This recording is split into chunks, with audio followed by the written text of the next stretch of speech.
Olá, pessoal. Meu nome é Carol Messeder Olá pessoal, meu nome é Fabrício Dias, sei lá, né? e hoje nós estamos com uma convidada mais do que especial, doutora Fabiana. Obrigada pela presença, Fabi. Uma grande honra. Que Muito honra, esperada, cara! né? Porque tem Vixe, eu tô feliz demais. 6 meses, a gente teve que laçar ela no hospital e falar, é hoje. Caraca, velho. Obrigada.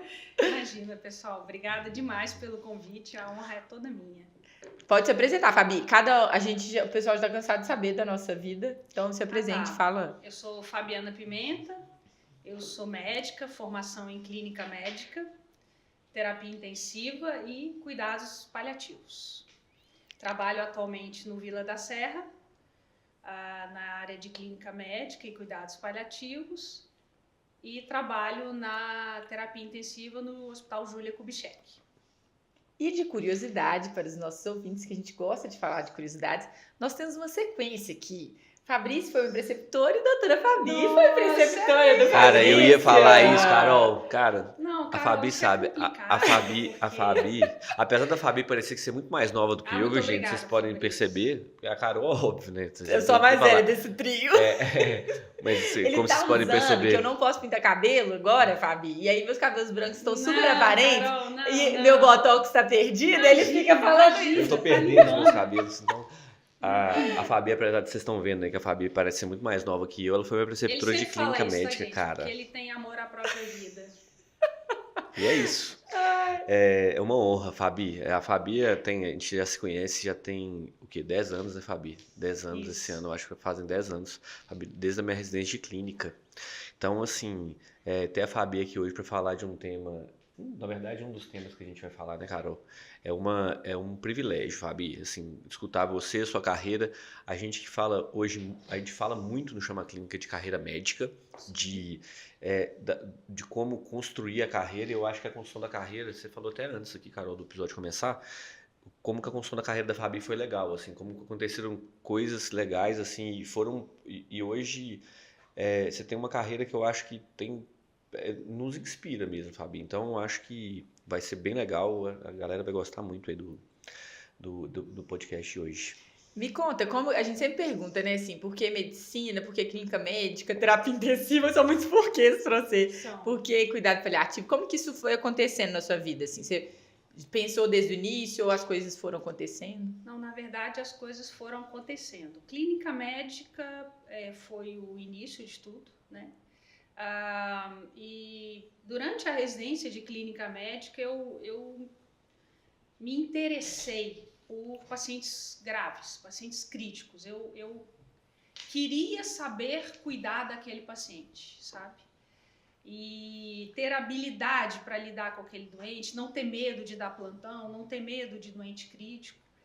E aí eu fui nessa carreira da terapia intensiva. Eu brinco que foi amor à primeira vista, né? A gente gosta, a gente brinca que é uma cachaça, né? Às vezes faz mal, mas é gostoso. E quando a gente fica um tempo sem, a gente já A sente gente falta, sente porque é falta, tem abstinência. abstinência, Nem exatamente. fala Terapia isso. intensiva é isso. É isso. Uma loucura. É uma loucura. Uma loucura. E muitos anos trabalhando na terapia intensiva, não vou falar quantos anos, isso não vem ao caso, né? Brincadeira, em torno aí de uns 18, 20 anos já. E o cuidado paliativo surgiu de uma maneira inesperada, na verdade, né? Foi uma demanda do serviço onde nós trabalhamos, né? Que é uma referência, hospital referência em oncologia. E interessante que nós tivemos que aprender a lidar com esses pacientes com doenças graves, com doenças incuráveis, e novamente eu estava de frente com pacientes graves. E comecei a estudar, comecei a me aprofundar e novamente eu me apaixonei. É gostoso, né, a gente ter ao longo da carreira, assim, esses reencontros, né? Porque é uma área que você nunca tinha planejado. Não tinha planejado. E acendeu uma chaminha aí. Acendeu uma super chama. Hoje eu gosto, assim, mudou a minha maneira de ver o paciente, mudou a minha maneira de dar plantão na UTI, de conversar. A gente vai falar um pouquinho mais sobre isso. E é interessante, assim, você falou coisas legais agora.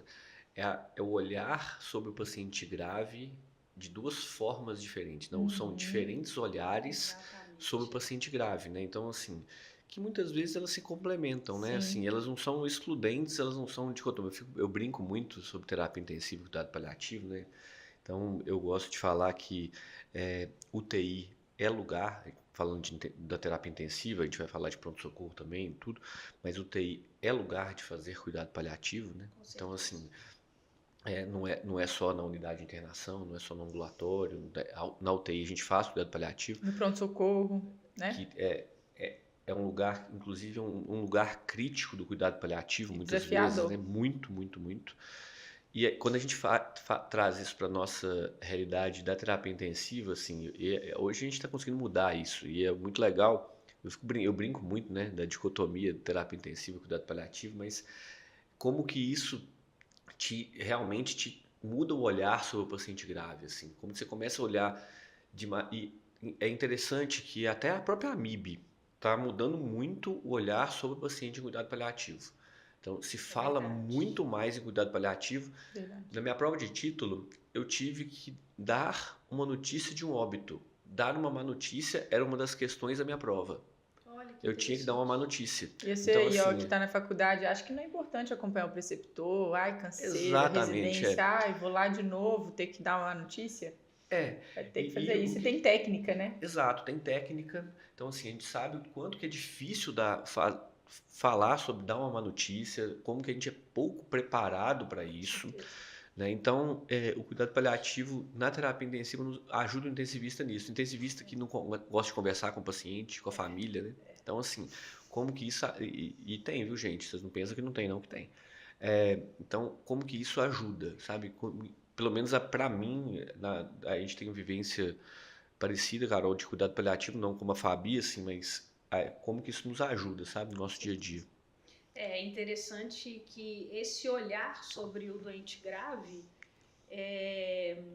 ele é o mesmo olhar, né? São dois pacientes graves que inspiram cuidados, atenção, tanto o doente crítico quanto o doente em cuidados paliativos. Mudou completamente a minha forma de lidar com as famílias, de conversar com o próprio paciente. Né? Hoje eu paro o meu plantão para fazer uma reunião com o familiar, sabe? Na terapia intensiva. Obviamente, quando eu consigo, ali na gestão do plantão. Mas foi, assim, essencial, foi muito legal estar aprendendo, né, sobre cuidados paliativos. Né? Muito legal mesmo. E a gente estava até comentando sobre isso antes do episódio começar, que várias pessoas acham que é dicotômico, igual você está brincando aí dessa questão de terapia intensiva e cuidado paliativo, pronto-socorro e cuidado paliativo, e na verdade não. Quando a gente entende que é complementar e que cuidado paliativo não é do paliativista, é de todo mundo, é do médico, né? Entender os conceitos fundamentais, abordagens habilidades, né, Fábio, de comunicação, você vai falar um pouquinho sobre isso, mas isso te faz um médico melhor e te permite dar uma assistência melhor para o paciente, né? Com certeza. O cuidado paliativo, ele é uma habilidade que todo médico deve ter. Todo médico deve ter. A gente chama de cuidado paliativo primário. Obviamente, tem o especialista, tem a pessoa que se formou, que tem um estudo como área de atuação, mas o cuidado paliativo, ele é uma habilidade, ele é necessário conhecimento de todo médico. Todo médico tem que saber o que é cuidado paliativo, quais são os pacientes elegíveis, como que se trata, prognosticar, talvez, e principalmente, eu acho que um dos grandes pilares aí é a comunicação. Hoje é interessante você falar isso, assim, todo médico deve saber. Hoje eu escutei de um cirurgião, de um caso que a gente está acompanhando, inclusive lá no hospital, eu liguei para ele para falar de um paciente nosso que está em cuidado paliativo, que eu queria discutir um procedimento cirúrgico no paciente em cuidado paliativo. E ele falou assim, como que, e é isso, eu acho que essa sementinha, como que ela está começando, pelo menos no nosso meio, assim, da onde em um dos lugares que a gente trabalha, está começando a disseminar. Ele tá assim, ele falou comigo assim, não é um paciente de cuidado paliativo, né? Mas esse paciente também a gente pode fazer alguma coisa por ele, assim, para melhorar os sintomas dele. Eu acho que a cirurgia pode ajudar ele.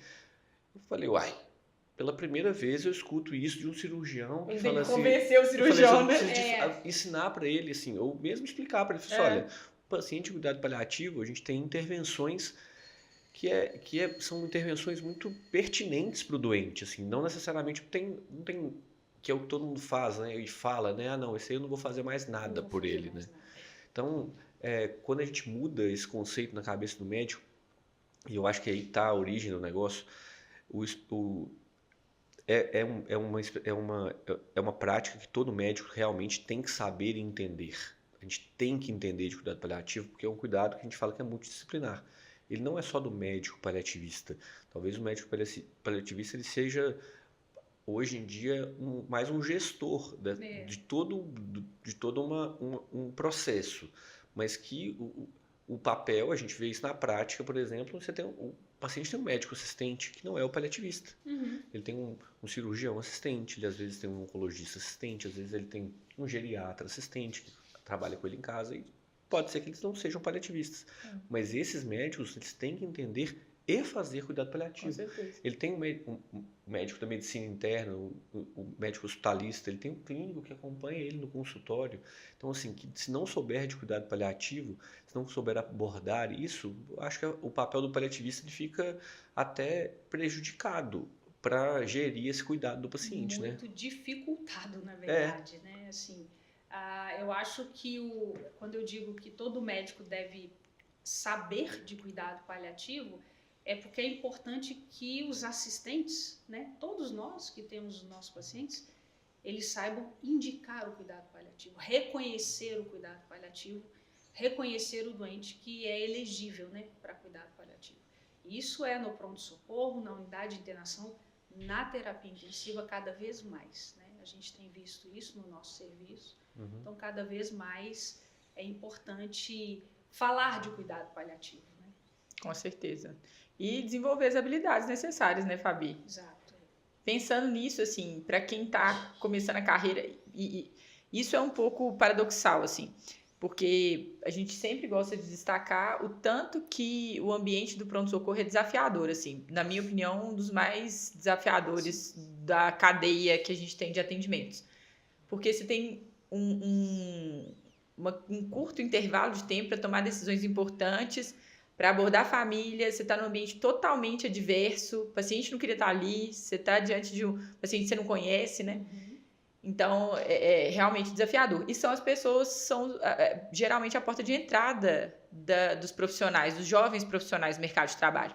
Então, a gente vê, cada ano que passa, você que tem mais propriedade de falar, né, Fabrício, que é coordenador de pronto atendimento, mas a gente vê um número grande de recém-formados nesse setor do hospital. E aí, fica muito claro esse despreparo. Eu dei uma aula recente disso para os residentes, e aí fala, assim, foi um trabalho até daqui, do Brasil, mas é do norte, falando sobre... Era uma entrevista com recém-formados, e aí perguntava, na comunicação de más notícias, ou no dia a dia do pronto atendimento, o que era mais difícil? E assim, a maioria disparado colocava que era dar uma má notícia. Comunicação de uma má notícia. E aí, dentre as notícias que eram mais desafiadoras, determinar cuidado paliativo. Então, retrata o que a gente está cansado de ver, né? Assim, é só a estatística disso que a gente sabe que acontece. Como que esse jovem profissional pode se preparar melhor, né? Assim, qual fonte de conhecimento, o que ele pode fazer, você como especialista? Sim. Eu considero 4 habilidades, né, que o médico, principalmente no pronto-socorro, tem que estar atento, tem que estudar, tem que... Primeiro, reconhecer o doente, eu já falei isso, elegível para cuidado paliativo. Então, quem são os pacientes elegíveis para cuidado paliativo? São pacientes com doença grave e incurável. É isso. Sabendo disso, a gente já fica mais fácil, né? Dentro dessa seara, nós temos alguns grupos de pacientes. A literatura divide para nós em pacientes com doença oncológica, pacientes com falências orgânicas e pacientes com doença neurodegenerativa ou síndrome da fragilidade. Então, quais são esses, quem estão nesses 3 grupos? Pacientes com doença neoplásica são os pacientes com tumores metastáticos, que não têm a perspectiva de tratamento, modificador de doença, né? E é importante ressaltar também que o cuidado paliativo ele inicia junto com o tratamento modificador de doença. Ele não é quando o doente está morrendo e não tem nada para se fazer. Ele inicia lá atrás, junto. Está tomando a quimioterapia, fazendo a radioterapia. Esse paciente ele já deve ser acompanhado, ele já deve ter um suporte do médico para controle de sintomas, do psicólogo, de toda a equipe multidisciplinar. Bom, dentro desse grupo o segundo grupo é de falências orgânicas, que são a nossa grande maioria do pronto-socorro. Insuficiência cardíaca, mas não é insuficiência cardíaca inicial, uma insuficiência cardíaca com fração de ejeção menor que 20%, classe 4, pacientes dependentes, pneumopatas, dependentes de oxigênio, que já não tem mais, retém gás carbônico, pacientes cirróticos que não são elegíveis para transplante. Esses são os pacientes de falências orgânicas. Neurodegenerativos são os pacientes com demência, com Parkinson, com sequelas de AVC, pacientes frágeis com síndrome da fragilidade, são aqueles pacientes já confinados ao leito, que têm úlceras de decúbito, que já não se alimentam mais, ou que vêm de instituições de longa permanência, pacientes com múltiplas internações hospitalares. A gente já deve ligar um alerta, né, um sinalzinho de pensar que aquele paciente pode ser elegível. Então, isso é o primeiro passo que todo médico tem que saber. Quais são os doentes? O segundo passo é como abordar esse paciente ali no pronto-socorro, né?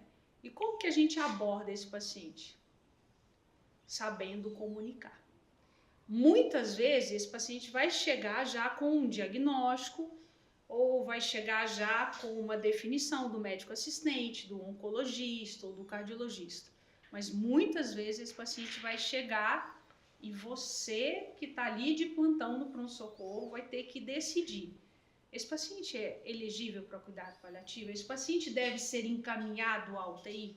Esse paciente, eu posso encaminhá-lo para cuidados na unidade de internação? Isso acho que é um motivo de outra conversa, mas nesse momento você vai precisar ter habilidade para comunicar com a família. Você falou um negócio interessante aí, Fabi, que você falou você, o plantonista, o médico. Você vai decidir, você vai tomar a atitude, você vai fazer. Então, assim, é o que a gente fala isso com muita frequência. A decisão é igual a definição se eu vou entubar um paciente. Insuficiência respiratória na UTI ou no pronto-socorro. Ninguém pergunta para a família, fala assim, olha, você acha que eu tenho que entubar esse paciente aqui? Você acha que eu tenho que ligar uma noradrenalina nesse paciente aqui? Você acha que eu posso dialisar esse paciente? Você acha que esse paciente tem indicação de diálise de urgência? Nós não estamos falando dos pacientes de cuidado paliativo, não estou falando isso. Mas na hora que a gente oferece para o paciente, então assim, a definição é do médico. É técnico, né? É totalmente técnico. Então assim, o que a gente vê muitas vezes, assim, o que você está falando de habilidade de comunicação, e aí a coisa mais difícil, como que eu vou comunicar a minha decisão técnica, e mostrar para a família de, olha, eu decidir tecnicamente que esse paciente tem indicação de cuidados paliativos. Então, assim, eu acho que eu estou simplificando aqui uma mensagem que é complexa de fazer. Complexa.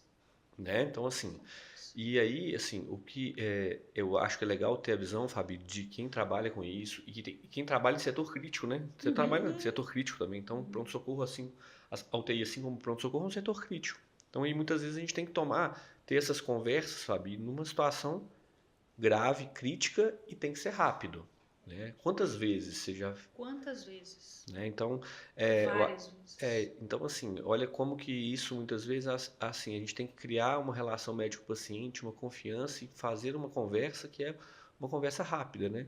E de uma decisão que é puramente técnica, gente. Nós não somos, isso é uma mensagem interessante, assim, ninguém, e aí eu acho que você vai falar muito bem, muito melhor que eu sobre isso, Fabi, sobre isso, sabe? Sobre como o médico deve comunicar essa decisão e como que isso oferecer para o paciente, jogar essa decisão para a família é danoso, né? Então, assim, jogar essa decisão técnica para a família é ruim. Porque esse trabalho é interessante que ele coloca a visão da família do paciente também. Dos pacientes que estavam em cuidado paliativo ou que estão em situações críticas, o que foi pior do momento ali. E muitos falam sobre a forma com que foi dado o diagnóstico, a forma, não o conteúdo em si, mas a forma, né? E o tanto que isso é importante é puramente uma habilidade de comunicação. Na verdade, comunicação não é jeito, não é dom. A gente desenvolve. A gente desenvolve estudando e treinando. Sim. Né? Então, não é tipo, eu converso bem, eu converso mal. Não. Você tem que estudar a técnica. Existem várias técnicas. Né? E ver o outro fazendo também. Eu acho ver que o outro fazendo. Isso era uma coisa. Assim, Ver o quando eu outro estava na fazendo. faculdade, a gente estava falando sobre isso também, né? O tanto que os alunos saem, e eu como professora sei demais disso, que os alunos saem sem muita vivência, sem muito conhecimento sobre o cuidado paliativo. Isso aí, com a gente também foi assim. É verdade. E aí, o que muda é que, às vezes, lá na Federal tinha muitos subgrupos, né? Então, acaba que isso dá uma heterogeneidade enorme para a formação. Você fica melhor numa área, até do interesse mesmo. E uma professora que foi, inclusive, quem me motivou, quem me brilhou os olhos para a clínica médica, ela conversava muito bem sobre isso e ela tinha técnica, falava muito sobre esse assunto. E aí eu lembro disso desde o meu 9º período, que foi o meu primeiro internato de clínica médica. Aí no 12º eu fiz de novo. E a gente teve muitas oportunidades de acompanhar ela fazendo. Uhum. E eu lembro que toda vez que ia falar sobre um assunto, e às vezes, muitas vezes, né, são conversas longas, a gente tinha aula, depois eu falava assim, não, eu não vou perder isso daqui não, vou ficar. E na residência a mesma coisa, o Fabrício, quantas vezes ele falou, vou passar no quarto falando, não, deixa eu ir com você, peraí, rapidão, deixa eu terminar isso aqui pra ir com você. E são esses momentos, ver o outro fazendo ajuda muito a gente a construir as nossas ferramentas, né, o nosso escopo ali também de estratégias, né? Exatamente. A nossa postura, a entonação da voz, isso tudo é com o tempo, é vendo, é seguindo exemplo, né? E realmente é uma habilidade desenvolvida, né? Tem uma aula que eu assisti de uma médica de Ohio, acho que ela é diretora da divisão de cuidados paliativos lá, eu até trouxe aqui anotado, ela fala que boa comunicação é quando sabemos lidar com situações difíceis que parecem emocionalmente pesadas. Parecem emocionalmente pesadas.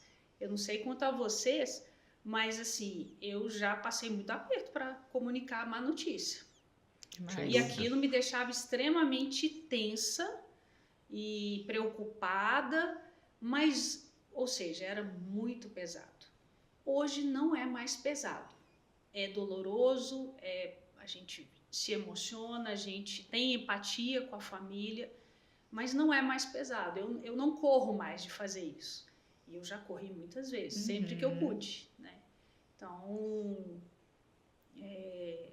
acho que ao longo da vida, sim, ao longo da carreira, mas você não precisa ter experiência, você tem só que adquirir habilidades. Uma coisa interessante que o Fabrício trouxe e é importante a gente reforçar é que decisões sobre a conduta médica, se vai levar para UTI, se vai levar para a unidade de internação, se vai entubar, se vai ligar nora, se vai iniciar antibiótico, essas decisões são médicas. A gente não oferece um cardápio para a família. Você quer que eu entube? Você quer que eu leve para a UTI? Pessoal, a família não estudou medicina, a família não sabe entubar, a família não sabe fazer cuidados de terapia intensiva. A família é a família, é o ente querido, são os amores da vida daquela pessoa. Então, essa decisão é nossa. Só que essa decisão tem que ser embasada, ela tem que ser compartilhada. E aí vem uma boa comunicação, né? Aí vem uma boa comunicação. E a gente vê isso na prática, nos ambientes críticos, né? E principalmente quando não dá tempo de você construir, né? Ou não veio construído isso, né? Do paciente crônico, aí, o paciente cronicamente enfermo, que a descompensação às vezes é aguda de um paciente, que você citou aí as várias doenças que o paciente pode ter, ou os vários grupos de doenças. Então, assim, e aí chega no pronto-socorro, a abordagem imediata ele tá assim, ele tá em insuficiência respiratória e a gente tem que entubar. Mas você já decidiu, né?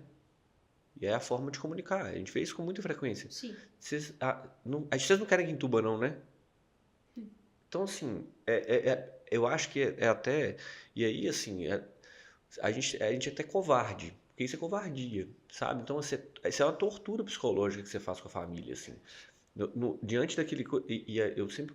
A gente conversa sobre isso, né? Assim, eu sempre falo isso com os residentes. Falei, gente, você nunca começa qualquer conversa... E isso é de qualquer coisa, em qualquer lugar. Falando o que você não vai fazer. Primeiro você fala o que você vai fazer. Por que você está ali? Entendeu? Então, assim, o termo eu fico falando isso com os residentes direto, né? Que eu abomino, a limitação de esforço terapêutico.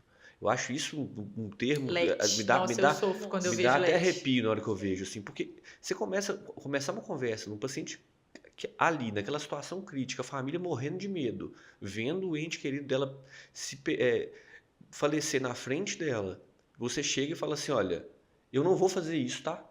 Eu não vou fazer porque você decidiu que eu não vou fazer isso.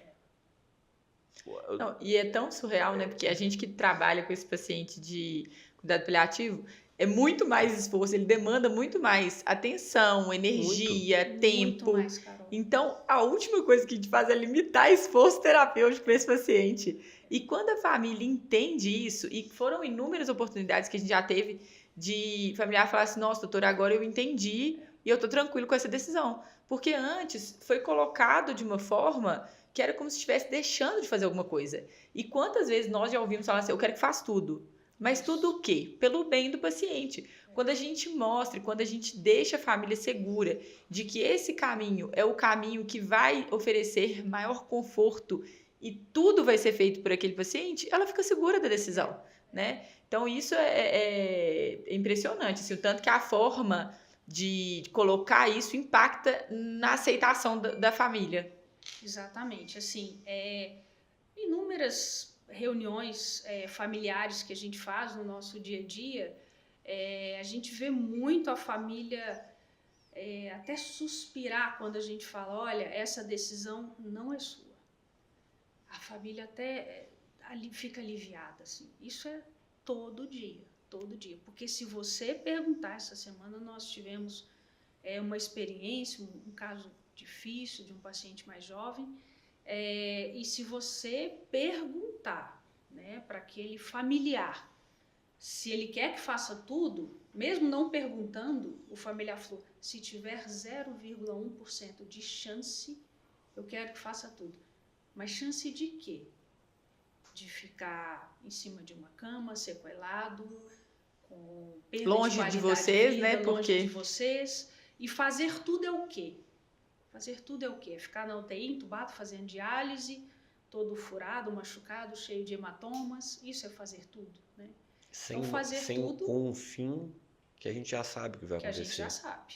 A gente já isso. sabe, né? A gente também, a gente tem score na terapia intensiva, a gente tem disfunções orgânicas que nos orientam a saber que aquele paciente não vai ter um desfecho favorável, né? E poderia, se é um paciente elegível para cuidado paliativo, ele poderia estar confortavelmente ao longo da família, recebendo medicações e tratamentos próprios para os sintomas dele. E com os valores pessoais, individuais respeitados também, né, Fabi? Que é outra coisa importante. Né, a base do cuidado paliativo é isso, a autonomia e valor do paciente. Né? É isso mesmo. Quando a gente sai do centro do cuidado, né, assim, quando a gente se coloca em paralelo a isso, a gente consegue tomar essas decisões com maior facilidade, assim, colocar o paciente mesmo no centro do cuidado. A gente fala isso com tanta frequência, parece tão rotineiro, né? Senso comum, assim, o centro do cuidado ao paciente. Mas será que de fato você está trabalhando assim? Será que é? Né? Então, Será que é? Pois é. Eu acho que talvez a gente mude isso um dia, mas assim, eu acho que isso vai mudar muito da nossa. E vai desde a faculdade, sabe? A gente estava comentando disso ontem, salvo engano, Carol, sobre o quanto que, e num outro contexto, mas sobre o tanto que nós somos formados. Isso está mudando, mas muitos dos nossos professores, muitos dos médicos mais antigos foram formados como o médico é o centro do cuidado. Detentor do conhecimento Com completo e absoluto, né? Então, E da assim, razão, né? Da razão, total, assim, aquela coisa de, olha, eu sou o centro do cuidado, sou eu, assim, eu defino, eu faço, e assim, a minha opinião, e aí você se coloca, e muitas vezes esse confronto, porque vira um confronto, né, na posição de que eu tô aqui determinando o que vai ser feito. Então, assim, eu não converso, eu comunico. Na literatura eles colocam, Então, assim, às vezes, como paternalismo, assim, essa posição do médico de tomar as decisões não compartilhadas, né? Ele decide o que vai ser melhor, e por muitos anos foi assim mesmo, né? Sim. E a gente, graças a Deus, vai melhorando a nossa prática, vai aprendendo, vai estudando. E cuidado paliativo foi assim comigo também. E acho que, com certeza, o ambiente que a gente está também favorece isso, porque você vai se vendo em situações que você se incomoda por não estar tão bem preparado, ou eu queria ter dado essa notícia de uma maneira melhor. A mesma coisa que incomoda a gente no paciente crítico, eu quero cuidar desse paciente crítico melhor e nos busca nos preparar melhor, a mesma coisa para o paciente cuidado paliativo. Eu quero tratar desse paciente melhor, eu quero cuidar desse paciente melhor, dessa família, e isso aí vai movendo a gente, vai motivando a gente a buscar conhecimento e desenvolver habilidade, né? Eu acho que nós somos seres em eterna construção, nós médicos, certeza, né? Com certeza. Assim, dentro dessa habilidade de comunicação, a gente tem algumas ferramentas na literatura, tem o Spikes, né? Eu sugiro que o pessoal leia sobre isso, mas resumidamente, o que a gente pode falar e agir para poder se comunicar melhor? Primeira coisa, escute. Escute o paciente, escute a família. O que aquela família espera daquele momento, o que o paciente espera daquele momento. Escute, chama escuta ativa, né? Nossa, mas eu estou no pronto-socorro, uma confusão, eu estou na UTI. Pessoal, dá para fazer. E é isso que eu ia te falar agora. Eu ia te perguntar agora isso. No pronto-socorro dá para fazer isso? Dá para fazer. Isso. Porque eu já fiz e faço todos os dias na minha prática diária. Mesmo o plantão pegando fogo. Dá para fazer rapidamente, mais resumido, mas dá para fazer. Escute, porque isso vai te dar o link para você se comunicar. Você ouvindo o que a família ou o paciente tem a dizer sobre a doença, a expectativa, o valor dele, você consegue comunicar a má notícia. Falar, olha, infelizmente, a doença dele já progrediu demais, então essa pneumonia, nós podemos tratar, nós vamos usar antibiótico, nós vamos usar oxigênio, mas colocá-lo numa UTI, colocá-lo numa ventilação mecânica, entubá-lo, não vai trazer, não vai mudar a situação dele de doença de base.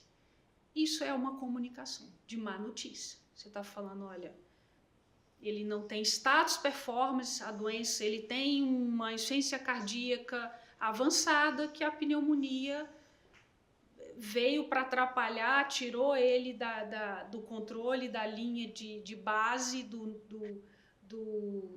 estado neutro ali, de equilíbrio, mas não adianta eu entubá-lo, porque eu não vou mudar a insuficiência cardíaca dele. A mesma coisa que uma neoplasia de pulmão, uma neoplasia, né, de sistema nervoso central, DPOC, terminal. Né, assim, já que não troca mais, né, gás carbônico e oxigênio. Teve aquela paciente que eu mandei para vocês, né? Um fato recente aconteceu, a paciente acabou sendo entubada, Sim. Né?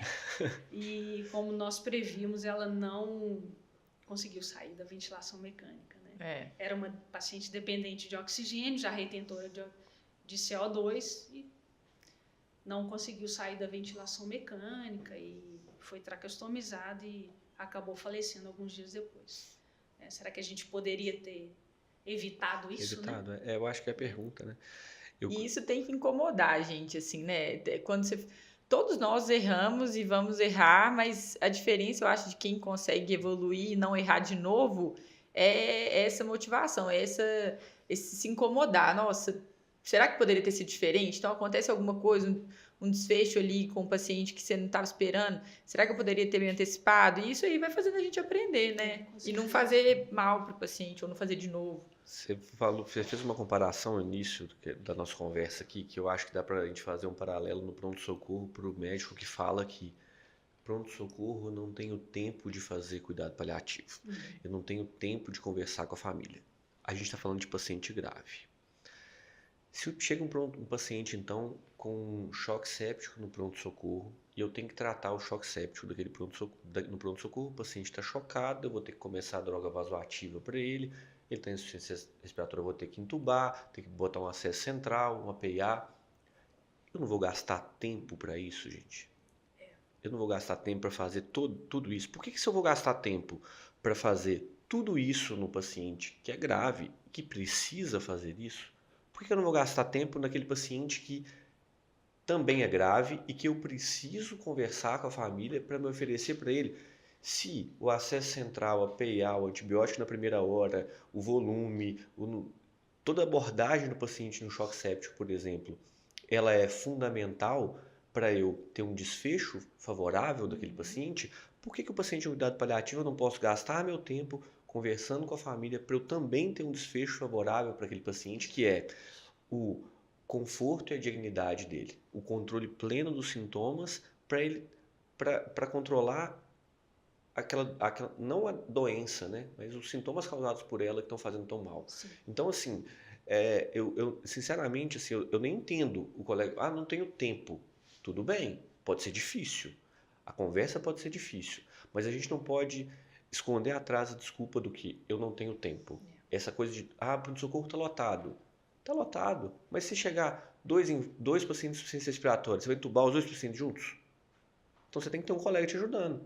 Você tem que chamar ajuda. Para esse caso, você tem que pedir ajuda. Estou conversando com o cuidado paliativo, chega um paciente de insuficiência respiratória. Tudo bem, tem um colega ali do seu lado para te atender. Se está chegando tudo junto no seu plantão, você está sozinho, aí eu acho que você tem que rever o lugar que você está tendo plantão. Então, assim, aí então, eu acho que aí a conversa é outra. Pode acontecer, mas é raro. É raro, assim. E se está acontecendo isso com alguma frequência na sua vida, eu acho que você tem que pensar onde você está dando plantão. Mas assim, e com quem você está dando plantão, né? Então, senão você tem... porque as coisas não são assim, né? Não chega... pode acontecer 2 paradas cardíacas, pode, 3, 4, pode, mas assim, a gente está falando de uma catástrofe, né? De exceção, de exceção, né? Não é regra, não. Todo mundo, até os nossos plantões, assim, terapia intensiva, tem dia que pega fogo e todo mundo resolve intercorrer junto, mas não é a regra, não é exceção. Então, mas assim, eu acho que a falar que não tenho tempo para falar sobre isso é tentar, ter uma desculpa mesmo para não tentar abordar isso. Né? E até preparar o terreno, assim, a continuidade, a gente fala muito sobre isso. Quando você começa uma abordagem, você não precisa definir tudo ali na hora, mas só de você abordar, de você ter essa visão, você já vai ter um impacto naquela família. Quantas vezes a gente chega para conversar, o paciente chega, o familiar, o médico que me atendeu lá embaixo falou isso mesmo. Exatamente. Ou a doutora Fabiana, o doutor Fabrício passou aqui ontem e falou isso mesmo. E aí você fala de novo, aquela pessoa que está em dúvida fala assim, nossa, isso vai... É aquela água mole em pedra dura. Às vezes você vai amolecendo o terreno. Então, uma parte você vai fazer. Só que você tem que saber, né? A gente só cumprimenta quem a gente conhece. Exatamente, então, se você não está cumprimentando, é porque você não está sabendo. Você precisa conhecer técnicas, precisa saber o que é cuidado paliativo, que a gente vem conversando aqui. Né? E técnicas de comunicação de má notícia. Né? Nessa história, assim, Fábio, principalmente comunicação de má notícia, tem algum caso que te marcou, assim, que você fala assim, nossa, esse dentro dessa parte de comunicação?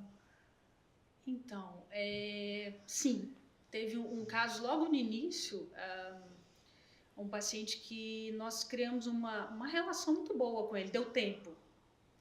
E das visitas diárias ali na enfermaria, ele vinha piorando do ponto de vista de performance, de progressão de doença. Não tinha proposta pelo oncologista de tratamento modificador e a gente foi tentando construir durante a internação o foco de cuidados nele e não mais na doença. E um dia ele me perguntou se tinha cura, como é que estava, e a gente sempre fala que da autonomia do paciente, né? Então, se ele me perguntou, eu vou falar, né? Muitas vezes a gente não consegue fazer isso porque há um cerco do silêncio, da família e tal, mas neste caso eu pude falar. Mas ele se abateu um pouco e isso gerou uma insatisfação na família e na esposa dele, com quem eu tinha uma relação maravilhosa. Então, eu tive que trabalhar um pouquinho com ela ali para readquirir a confiança, porque eu comuniquei uma má notícia de maneira empática, de maneira delicada, ouvindo o paciente, escutando, falando tecnicamente, porque é isso que a gente tem que fazer. Ouve, fala tecnicamente, ouve de novo, acolhe as emoções, né? Dá um tempo para a pessoa, se ela quer pensar, se ela está chorando, não precisa sair falando o tempo todo.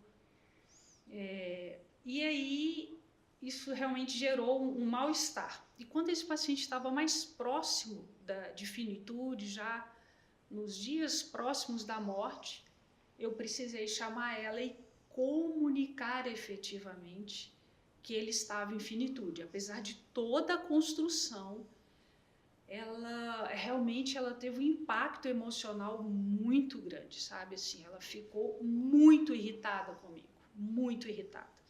Gente, eu tô falando de uma família com quem eu tinha uma relação perfeita. Então, isso me marcou muito. Foi difícil, foi um tempo ali que a gente gastou com ela, ouvindo, acolhendo, validando o sentimento dela. E no final, as coisas aconteceram, o paciente realmente teve os seus sintomas controlados, a família foi acolhida, mas foi uma situação bem difícil, bem difícil. E é legal você compartilhar isso, porque às vezes quando a gente está falando, né, da abordagem correta, pode passar uma imagem de que sempre vai ser mil maravilhas tudo e que você vai dar as notícias ruins e a família vai sorrir e será. Não é assim, né? Não. Mesmo com tempo, com várias coisas a seu favor, uma ótima relação, uma boa construção de vínculo, teve essa reação que não era esperada, mas que acontece. Não era esperada. Eu realmente me assustei com a reação dela. Assim, ela teve uma crise de ansiedade, isso é pessoal, mas ela realmente demonstrou uma irritação comigo, assim. Mas no final deu certo. Então, nem sempre não vão ser flores, né? Comunicação de má notícia não é fácil, né? É extremamente difícil, mas vale a pena, porque isso muda totalmente o desfecho, como o Fabrício falou, daquele paciente. A experiência do paciente e da família nesse momento, que é um dos momentos mais delicados da vida de qualquer um, né? A perda de um ente querido. Então, assim, quando a gente consegue ver o retorno dessas experiências que são amenizadas por uma boa acolhida, a gente consegue ver que realmente a gente faz diferença na vida dessas pessoas, né? De uma forma muito gratificante, eu acho a palavra, assim, quando a gente recebe uma mensagem, alguém que eles precisam às vezes de um momento, né, de abaixar a poeira, de entender. Teve um caso, era um paciente, esse foi bem interessante, quando eu estava na residência, eu não tinha muito problema com família, assim, conversava aí e tal, mas era o único paciente. Teve uma vez que eu fui no quarto dele, era um paciente difícil, a família muito difícil, pela postura dele, e uma contratransferência também, que tinha algumas características do paciente que me incomodavam muito. E aí eu guardei isso pra mim, e eu tava na residência ainda, aí teve um dia que o Fabrício ia passar a tarde, ele falou assim, quem que tá faltando pra você ver? Aí eu falei, o paciente do leito tal. Aí ele falou assim, vamos lá. Eu falei, se eu posso não ir? Assim, você perguntando se você pode não ir? Como assim? O que aconteceu? Aí ele foi entender e tal, ele falou assim, não, tudo bem, pode. Aí depois ele foi conversar comigo, ele, mas o que é? Eu falei assim, eu não sei, é o único paciente, eu que tava me sentindo mal com aquilo. Eu falei assim, eu que tenho que aprender mesmo, assim. E aí fui, todos os outros dias eu passava lá, mas era um paciente que às vezes, assim, na divisão, o colega vai ficar, você fala assim, graças a Deus. E isso foi durante todo esse tempo da residência. E formei, eu acabei a residência, entrei preceptoria, esse paciente reinternou. E eu não tinha como não passar. Não tinha Era opção. eu, não tinha opção. Vida real. Vida real. Aí fui lá passar e já no primeiro contato, de novo, uma turbulência, porque tinha demorado para internar e a família barracana e não sei o que, não sei o que. Cheguei lá, conversei, acolhi, parará, eles lembraram, falei assim, gente, nós vamos... E aí deu uma baixada. E aí eles falaram assim, nossa, teve uma boa... Apesar de não resolver muita coisa, eles se sentiram ouvidos, acolhidos e foi bom. E esse paciente reinternou num contexto de finitude. Ele tinha um câncer avançado, já tinha obstrução de via biliar, e internou num contexto de infecção. E os filhos muito, assim, relutantes em relação ao quadro clínico dele. Então, foi um trabalho de formiguinha. A gente falando, construindo, todo dia, parará, parará. Eu sei, Fabi, e aí tiveram inúmeras intercorrências no caso, a gente conseguiu estabelecer um cuidado paliativo, até exclusivo. Aí, quando a gente passa no quarto, levaram o paciente para fazer uma endoscopia que a gente não tinha indicado e que eu tinha ficado a manhã inteira desconstruindo no quarto. Quando eu cheguei, eu queria chorar dentro do quarto. Eu falei, gente, não é possível. É agora que eles não vão acreditar em nada mais que eu falo, que eu fiquei a manhã inteira falando que não precisava fazer. Acabou que não conseguiu fazer, voltou pro quarto e a família falou, doutora, você tinha falado mesmo. Eu falei, pois é. Tá bom. Aí o paciente faleceu e aí um mês depois o filho me ligou. Aí a gente tava almoçando. Aí eu falei assim, nossa, olha quem tá me ligando. Aí ele falou assim, e atende. Aí eu atendi. Ele, doutor, eu não tive tempo de te falar e tal, mas eu queria te agradecer, porque meu pai falou muito de você no dia que ele estava mais lúcido nesse processo aí de falecimento. E o filho que estava com ele no dia que ele faleceu foi o filho que estava com a mãe no dia que ela faleceu. Ele tinha muito medo dele morrer com o pai morrer com ele de novo. Sim. E a gente foi conversando e falou muito. Eu tive uma oportunidade de estabelecer, de aproximar esse vínculo. E aí, ter esse feedback, assim, eu falei assim, nossa, inesperadíssimo, né, da família, que eu achei que eu não tinha construído nada, que eu achei que tinha conseguido amenizar alguma coisa, mas que não era aquela coisa, falar assim, nossa, né, eles se sentiram acolhidos, não tinha isso. E mesmo assim se sentiram. Então, isso foi um caso que me marcou, porque no início tinha aquela coisa, e o tanto que a gente também tem que trabalhar esses monstros nossos. E tem muito disso na literatura, tanto que médico não consegue falar de alguma coisa por tabus internos e por experiências vividas por nós na nossa vida mesmo, que a gente acaba transferindo para o paciente, né? A gente, essas experiências, principalmente quando a gente é mais inexperiente, isso é bem interessante, assim, e às vezes médicos experientes, assim, a gente tem trabalho, às vezes no nosso dia a dia a gente tem trabalho com o médico assistente, que o médico tem tanto, e aí, assim, a transferência, a contra-transferência, o apego daquele paciente, o carinho daquele paciente pelo médico. Então, assim, quando a gente fala eu estava até lendo recentemente sobre empatia. A gente fala muito empatia, né? Eu acho...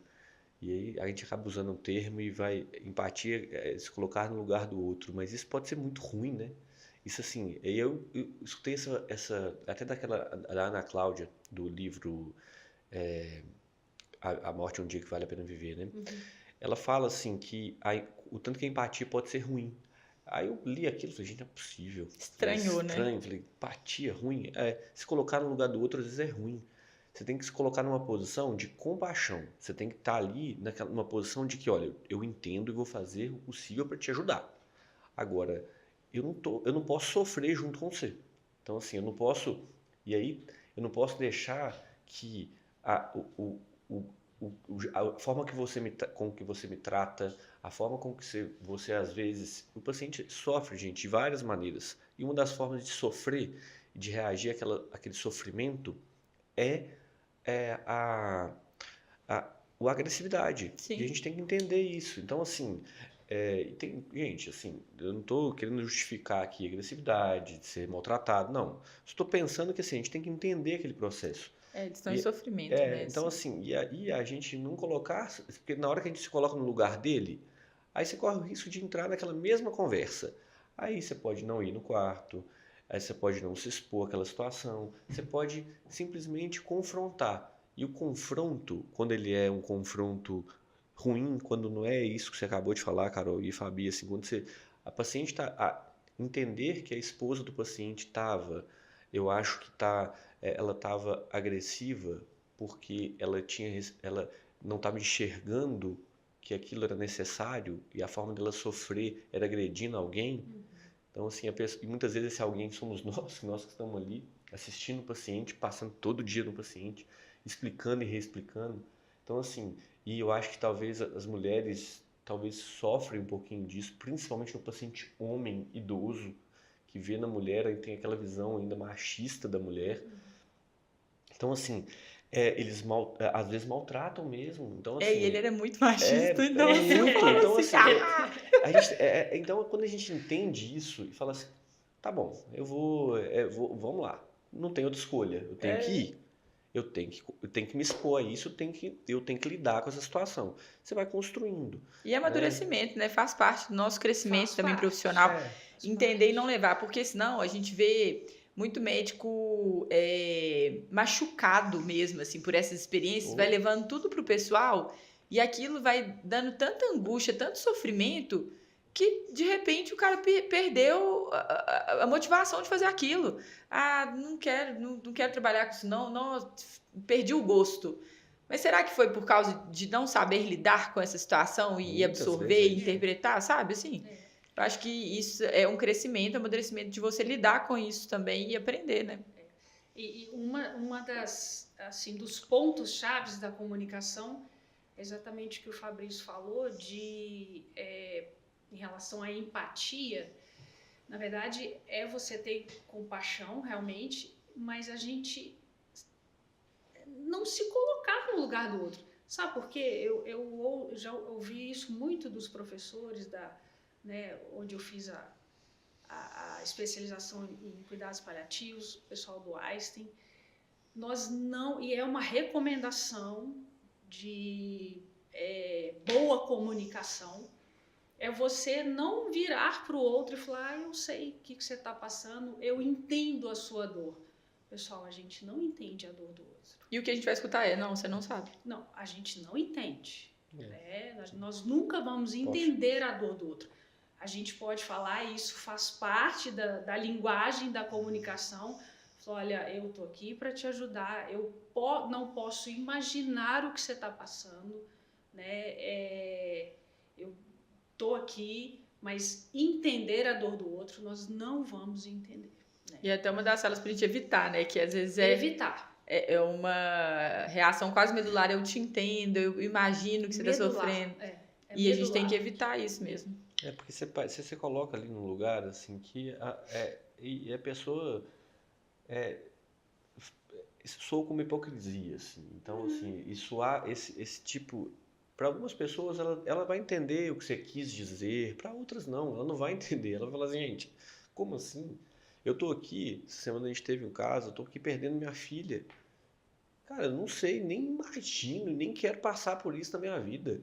Então, assim, do que é aquele sentimento, assim. E eu conversando com essa mãe semana passada, cara, na hora que eu tava ouvindo uma paciente nossa do hospital, tô lá conversando com ela, eu falei, cara, assim, eu olhava para aquela mãe e falei, eu não sabia o que eu falava. Eu só parei e escutei. Eu falei, deixa ela falar. A residente estava do meu lado, ela tentava falar. Teve uma hora que eu segurei a mão da residente e falei, espera, deixa ela falar. Porque aí a residente no final falou assim, sabe, eu não sabia o que eu falava. Eu falei, nem eu. Não fala nada. A gente não tem que falar, né? Então, assim... Esse silêncio, ele é permissivo, ele é protetor, ele é técnico. Ele é técnico. É isso, a gente nem fica buscando muitas vezes aquilo ali, porque aí você solta uma coisa que a pessoa, cara, assim, que eu sei, eu não vou nem imaginar o que que uma mãe tá sentindo perdendo uma filha com Não, câncer terminal, não. naquela cama ali A sofrendo. gente não. É inimaginável isso, gente. Assim, só quem passa por isso, e óbvio, eu não desejo pra ninguém passar por isso. Apesar de muitas pessoas vão ter que passar por isso, infelizmente, assim, mas é inimaginável isso. É impossível de você medir isso, assim, não é imensurável realmente, assim. Então, tirar essas frases do nosso dia a dia, isso é legal, isso é uma ótima dica aí, ó, para você que está aprendendo isso agora, assim, O que não o que fazer? não O fazer é que não importante, falar. o que não O que não falar. falar? E na dúvida, escuta. Você trouxe outra questão, outra frase que faz parte da técnica, Fabrício, que é: eu não gostaria de estar te falando isso. Isso gera empatia, gera proximidade. Também é uma frase técnica de boa comunicação. Ninguém. Você fala algumas vezes na UTI, assim, isso, sabe? A UTI, a gente dá muito boletim, né? E a gente comunica uma notícia de qualquer coisa. A notícia não é só do paciente estar morrendo, né? Claro. E eu falo isso o tempo todo. Eu falo assim, olha, eu vou te falar uma coisa aqui agora que eu não queria falar. Exato. Mas não adianta, é meu papel falar. Então, assim, eu não quero te dar uma má notícia. Eu não quero te chegar aqui e te falar isso que eu vou falar. Então, assim, é desconfortável para você receber? Muito mais desconfortável, nem imagino. Tanto que é desconfortável você receber essa notícia. Mas dar essa notícia, saiba também que dar uma má notícia não é fácil, né? Dar uma má notícia, por mais que a gente tenha técnica, nós também Não é fácil. temos nossas angústias, nossos medos, nossas referências, nossas transferências e contra-transferências. Então, assim, para construir cuidado paliativo nesse paciente que você citou, Carol, o tanto que foi difícil isso. Foi. Então, assim, e o tanto que a gente trabalhou e dar a notícia ali, você vai muitas vezes preparado para uma situação e você não consegue falar, você não consegue decidir. Quantas vezes você já chegou, Fabi, Carol, vocês já chegaram no quarto do paciente, eu vou lá para falar. E você voltou para trás e não falei. E o contrário também acontece, que às vezes você sabe que vai ter que conversar e você fala assim, nossa, eu vou preparar o terreno. Aí chega lá, o terreno está preparado, a bola está levantada, você só tem que cortar. Às vezes o paciente faz isso. Janela de oportunidade, a gente Exato. não pode perder. Não, ele também perguntou, ou às vezes a Exato. família mesmo falou, olha, doutor, a gente entende Isso. que tal, e você falou, uai, ficou fácil. Exatamente. Teve uma paciente nossa, também agora, relativamente recente, uma paciente, nós três, inclusive aqui, que acompanhamos o caso de perto lá no hospital, uma paciente muito querida, uma jovem, muito querida, que a gente construiu uma relação muito boa. E eu acho que é legal que nós três aqui dessa mesa construímos uma relação ótima com ela. E ela tinha uma relação boa comigo e ficou para mim conversar com ela sobre o plano de cuidados dela. E era assim, Fabrício, é você que tem que conversar. Foi você que me falou isso, Fabi. É você que tem que conversar isso com ela, porque ela tem uma relação boa para se falar. E teve um dia que a situação, o caos estava entornando, a coisa estava piorando e ninguém tinha conversado com a paciente sobre isso. Aí eu falei, é hoje que eu vou lá conversar com ela. E estava uma véspera de feriado. Eu falei, é hoje que eu vou lá conversar com ela. Vou lá conversar e vou todo pro quarto. Chego para lá para conversar com ela. Eu fui preparado, sentei do lado dela na cama. Falei, vamos começar a conversa. Eu falei assim, eu vou ver. Aí, e assim, eu sempre tento fazer isso, assim, que é o que você falou, Fabi, escutar, saber o contexto. A primeira frase que ela me falou foi uma frase que me tirou assim. Desarmou. Não, eu falei assim, daí pra frente eu falei assim, tá bom.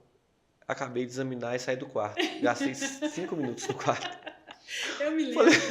Você falou, Fabi, não falei não vamos deixar conversei. Pra depois do feriado. Eu falei, eu que estava no feriado. velho. Eu falei, nossa. Eu falei, não, tá bom. Eu falei, nossa, bicho, eu saí frustrado do quarto. Mas você sabe o que você saía? O que você falou assim?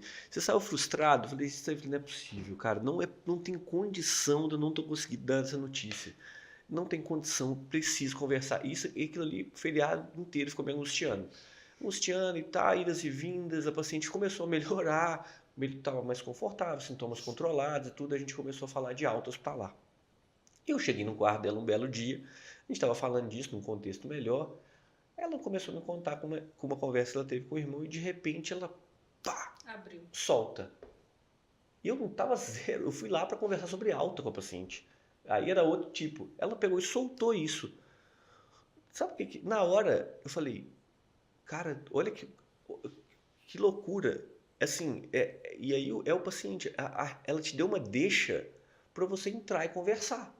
Então, assim, o paciente muitas vezes, a mensagem, assim, o paciente muitas vezes, ele tem, e na maioria das vezes, ele tem o tempo dele. Sim. Então, assim, saiba às vezes esperar o tempo. Aquela hora às vezes não é o tempo dele, não é o horário dele, não é o dia dele de conversar sobre aquilo, mas tem hora que ele vai querer conversar, e ele mesmo. E aí a autonomia é importante, né? Então, e a gente estava conversando de cerco do silêncio recentemente, tanto que o cerco do silêncio é ruim, né? Porque ele tira a autonomia do paciente total, absolutamente, né? O paciente, ele está te implorando ali para você conversar com isso sobre ele está te dando sinais disso e você não consegue conversar com ele. Então, assim, o quanto que isso é difícil, né? Então, assim, quanto que a gente está falando de um negócio tão complexo, de Nossa, convivências demais. aqui, igual você falou assim, quando a gente fala de técnica, de tudo, depende de tanta coisa, né? Pra gente chegar na conclusão, né? De ir naquela conversa, né? Acessar muitas vezes, né? Tem começo, né? É importante que quem tá assistindo a gente, às vezes vai assistir esse episódio e fala, meu Deus, parecia difícil, agora tá tá impossível. Lógico que Não, tem. a ideia não é essa. A ideia é que não tem fim mesmo. Esse assunto o conhecimento acerca disso, por isso que é tão fascinante também estudar. Não tem fim, mas tem começo, tem pontapé ali inicial que você pode dar, o que a Fabi falou de técnica de comunicação, desenvolver, trabalhar. Eu não sou um bom comunicador. Torne-se um bom comunicador. Não tem como o médico não ser um bom comunicador. Para o médico não existe. Por mais que você não trabalhe com esse perfil de paciente que a gente está falando aqui, você vai precisar comunicar com a equipe multidisciplinar. Você vai precisar comunicar com a família do seu paciente, com o seu paciente. Quantas e quantas vezes a gente pega um paciente em outros contextos falando assim, nossa, eu não entendi nada que o meu médico me falou. Opa, se ele não entendeu, é você que está errado. Você não foi um bom comunicador. Mas eu falei tudo, mas ele não entendeu. E comunicação é uma via de mão dupla, então... E um dos passos da boa comunicação, mais uma vez, é checar se a pessoa, ou a família, ou o paciente entendeu o que você diz, né? Você pergunta, repete, você entendeu? Você tem alguma dúvida? Isso faz parte. E aí você que está no pronto-socorro aí, entendeu? Então, nessa situação, tira um pouco de tempo para você entender aquilo, para você perguntar se ele entendeu, para você conseguir abordar de maneira mais serena, num ambiente crítico, aquela situação. Porque a serenidade te mostra para a pessoa, pô, tá uma dinamite explodindo aqui, essa pessoa tá serena conversando comigo, assim. Ela tá serena e segura, né? Porque, assim, ela tá me passando segurança. Então, que aí entra o domínio técnico, né? Que faz muita diferença também. Então, assim, a serenidade com segurança, você fala pra pessoa, fala assim, eu tô te segurando a sua mão para nossa decisão que tomarmos aqui agora vai ser o melhor para o seu ente querido, vai ser melhor para o paciente, porque você pode conversar com o paciente. E às vezes o paciente está precisando de falar assim, olha, eu preciso de alguém para me ajudar na minha decisão, né? Então, assim, eu tenho todas as minhas convicções, mas eu estou morrendo de medo do que que eu vou falar, ofender minha família. Então, assim, fazer minha família sofrer. Então, o paciente às vezes fica naquela de precisar de uma pessoa que você aqui validar a decisão dele. Então, assim, olha, se você acabou de tomar uma decisão aqui que é o melhor para você, e eu estou aqui para te ajudar nesse processo. É interessante, Carol, sobre o domínio técnico, né? Como que você vai cuidar de um paciente ou criticamente enfermo na terapia intensiva e um paciente em cuidados paliativos se você não sabe qual é a linha de evolução, por exemplo, da insuficiência cardíaca. Se você não sabe que um pneumopata com fibrose, retentor de gás carbônico, com corpo monale, ele é incurável. Se você não sabe a sequela do AVC, né? Então, você tem que ter domínio técnico e é de medicina. Né? Nossa, demais. O paciente cuidado paliativo, ele não é um paciente que não tem nada para fazer. Né? Você tem que saber medicina. Muita. Tem que saber, pessoal. Tem que saber tratar sintoma. Tem que saber tratar a dispneia. Tem que saber sedar o paciente. Tem que saber tratar a obstrução maligna. Né? Tem que saber comunicar. Né? Então, estudem cuidados paliativos. A gente tá falando aqui o tempo inteiro da ponta do iceberg, né, Fabi? Eu acho que isso aí é a base, é o que tá mais profundo Não, ali. a ideia que hoje sustenta. é cutucar, é criar uma Porque confusão na ela cabeça. é modesta demais para fazer marketing dela mesma. Não E faz, nós não. vamos falar que Faz, a né? doutora Fabiana vai dar uma aula maravilhosa sobre isso e muito mais. Nós estamos falando tudo isso do pronto-socorro, mas vocês terão todas essas ferramentas. Todas as ferramentas e muitas outras com ela, a rainha dos cuidados paliativos. A nossa referência. A nossa da referência, eu aprendo com ela todo dia, você vai ter essa oportunidade. Gente, Então, assim, Vamos lá, vamos pronto.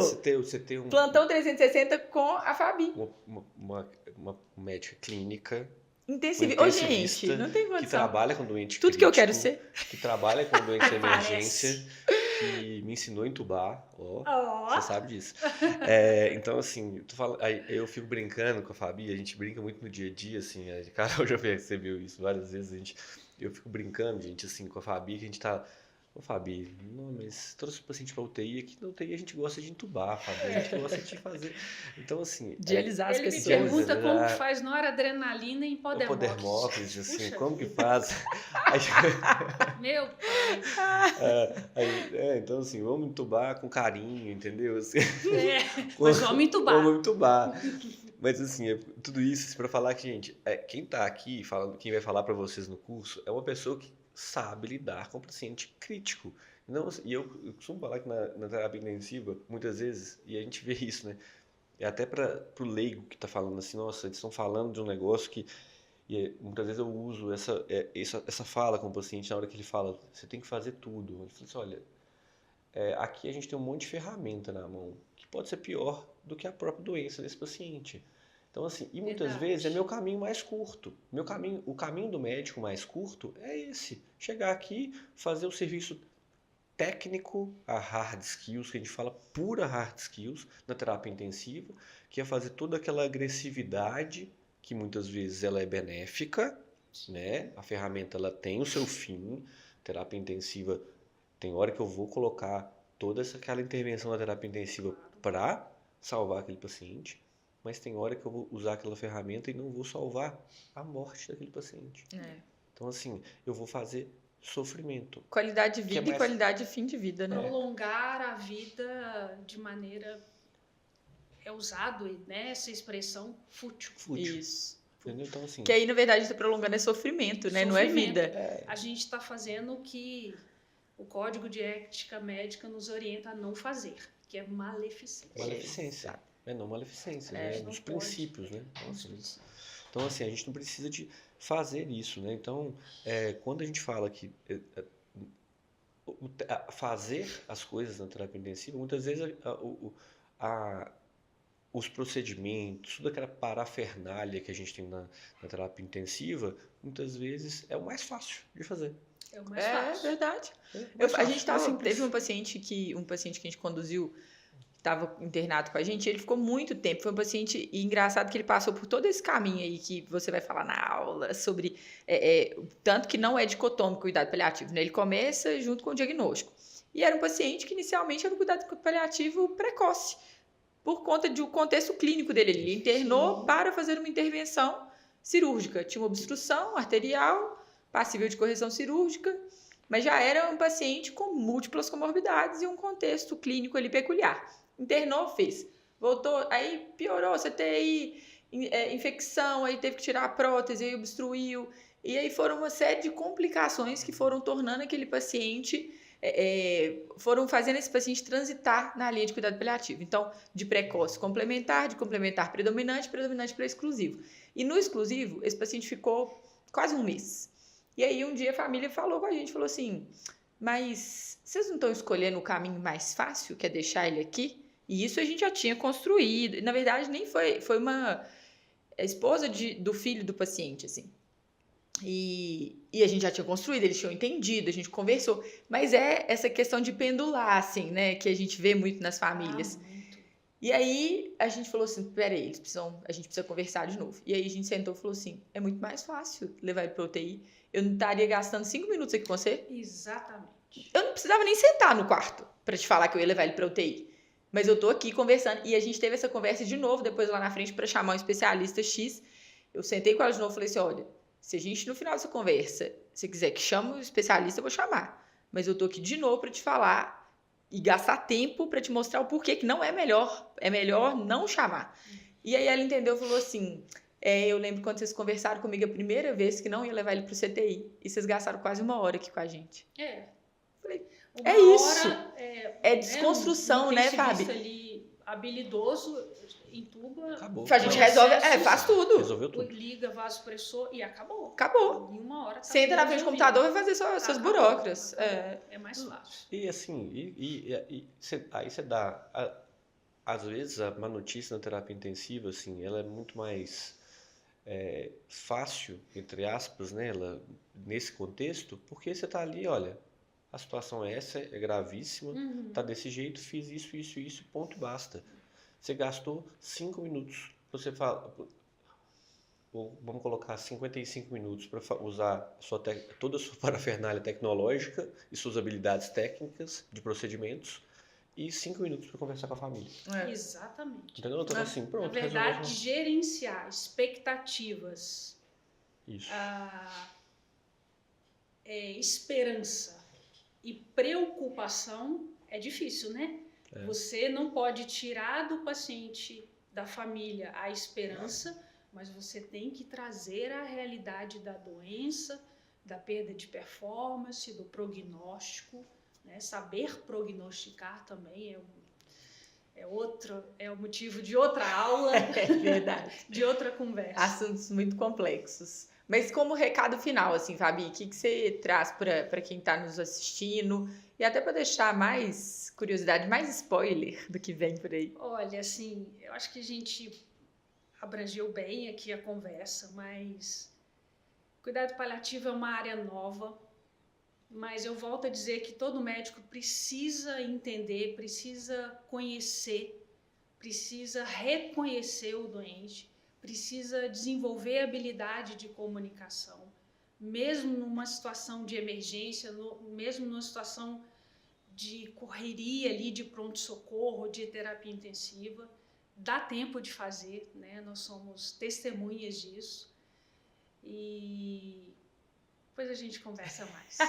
Te vejo no plantão 360. Te vejo no plantão Vocês vão aprender 360. muita coisa de cuidado paliativo. Nossa senhora, Nossa. é fascinante. A gente podia ficar conversando aqui horas sobre isso. Papo muito vai, assunto. é muito assunto. Pendular, né? Você falou de pendular, é muito assunto. Vocês vão aprender isso tudo no plano 360. Fabi, foi um prazer. Obrigado, Pena Fabi. que a gente tem que acabar. Pelo convite. Foi ótimo. Fabi, Uma honra. a Fabi era brava como preceptora? Cara, vocês estavam falando de habilidade de comunicação, tudo assim. A Fabi nunca foi brava, sabe? Então, é só para responder sua pergunta antes disso. E Com eu você aprendi, não, né, eu aprendi. Só com quem merece, Fabi. Só com quem merece. Nada, mas assim, não é nem com os outros também, não. Nunca foi. Os residentes do Vila que o digam lá agora atualmente. Eu aprendi muito de habilidade de comunicação com a Fabi, vendo a Fabi fazer muita coisa, sabe? Então, assim, você falou disso, assim, como que isso é interessante, assim, ver uma pessoa comunicar. Então, a Fabi, eu já falei isso com ela várias vezes, assim, hoje, muito do que eu tenho de habilidade de comunicação, eu aprendi na minha residência de clínica, assim, de saber tecnicamente, de construir isso, vendo os meus preceptores fazer, aprendendo com eles, sabe, assim, E a Fabi, porque a Fabi nunca teve pressa de sair do hospital. Isso é uma Até hoje não característica- tem. Não tem. Não tem. Então, assim, a gente via E é correr super leito. mãezona, eu sou Total, testemunha. é. Ela pega, leva, carrega os residentes no colo. Não, e assim, não, carrega e via conversar, lembro que passava, via correr leito com ela lá no hospital e ela ficava, era uma manhã inteira passando, não era tanto doente igual tem hoje, assim, às vezes a gente tinha 5, 6 pacientes e ficava a manhã inteira passando os pacientes. Gastava pouco tempo para evoluir, para escrever, mas passava em cada paciente, agarrava no quarto, conversava. Então, assim, de construção médico-paciente, aprendi muito, ela sabe disso. Então, Hoje, sabe quando o pupilo supera o mestre? sei aqui, ó. Superou em muito. Sei aqui, do meu Ai, lado tem tá outra. vendo? Tem aqui Virou do meu contra lado. você, né? Exatamente, Isso é bom, isso é bom. é bom, Eu isso é eu bom. escutei recentemente, né? Então, assim, melhor... bom mestre, melhor discípulo, né? Ah, Então é pois isso. é. É isso.